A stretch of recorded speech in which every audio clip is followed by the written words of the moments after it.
ಕಾರ್ಮಿಕ ಶುಭೋದಯ ಆತ್ಮೀಯ ಪೋಷಕರೇ ಮತ್ತು ಶಿಕ್ಷಕರೇ. ಇನ್ನು ನಾನು ನನ್ನ ಸ್ನೇಹಿತರು ಸಿಂಹ ಮತ್ತು ಹುಲಿ ಕಥೆಯನ್ನು ಹೇಳುತ್ತೇವೆ. ಎಲ್ಲರಿಗೆ ನಮಸ್ಕಾರ. ನನ್ನ ಹೆಸರು ವಿದುಷ. ಇಂದು ನಾನು ಸಿಂಹ ಪಾತ್ರ ಮಾಡಿದ್ದೇನೆ. ಎಲ್ಲರಿಗೂ ನಮಸ್ಕಾರ. ನನ್ನ ಹೆಸರು ಯುವಿಕ. ಇಂದು ನಾನು ಇಲಿಯ ಪಾತ್ರ ಮಾಡುತ್ತೇನೆ. ಎಲ್ಲರಿಗೂ ನಮಸ್ಕಾರ. ನನ್ನ ಹೆಸರು ಅದ್ವೈತ್ ಗುಪ್ತಾ. ಇಂದು ನಾನು ಬೇಟೆಗಾರ ಪಾತ್ರ ಮಾಡುತ್ತೇನೆ.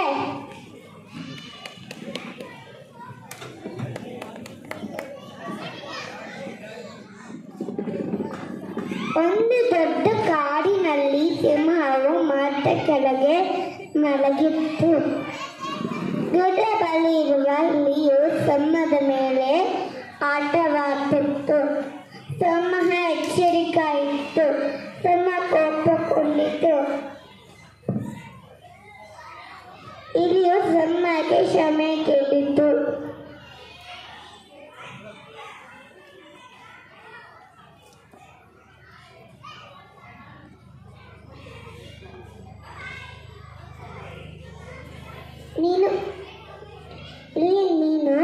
ನೀನು ಅಪಾಯದಲ್ಲಿರುವಾಗ ಸಹಾಯ ಮಾಡ್ತೇನೆ ಎಂದು ಹೇಳಿತು.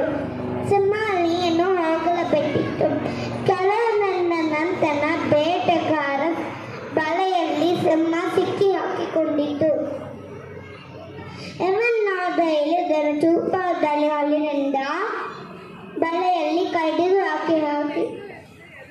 ಹಾಕಿಕೊಂಡಿತು. ಸಿಂಹ ಇಲಿಯನ್ನು ಧನ್ಯವಾದ ಹೇಳಿತು.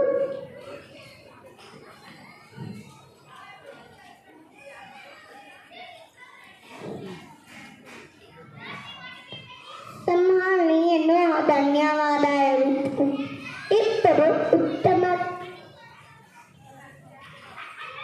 ಇಲಿಯು ಸಿಂಹವನ್ನು ಧನ್ಯವಾದ ಹೇಳಿತು. ಇಬ್ಬರು ಉತ್ತಮ ಗೆಳೆಯರಾದರು.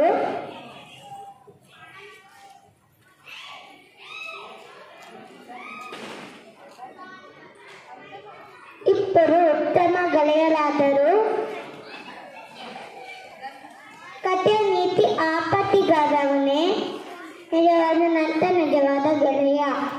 Thank you.